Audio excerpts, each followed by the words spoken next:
Vaya mierda, no sabes ni cocinar, está asqueroso. Van a venir unos amigos a casa. Limpia, que no quiero que lo vean así. Mucha minifalda y luego si les violan es culpa de los tíos. Te vistes así para provocar. ¡Fresca! ¡Guarra! Tía, ¿te has visto las piernas? Depílate. ¿Y quedaste con ese con las piernas así? Cuando vuelves sola a casa, no quiero ser valiente, sino libre. El otro día estaba con una amiga y le preguntaron qué hacía aquí sin su novio.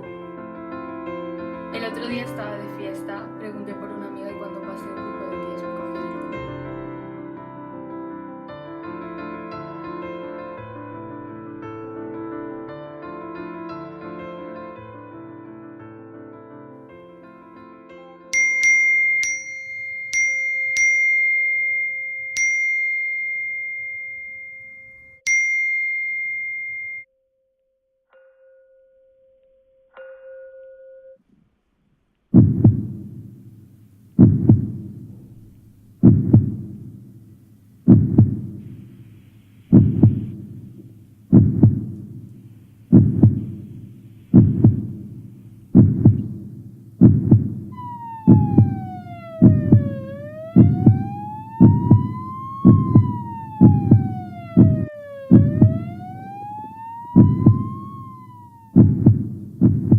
Para que la violencia de género nunca más deje esta señal, la sociedad tiene esta otra.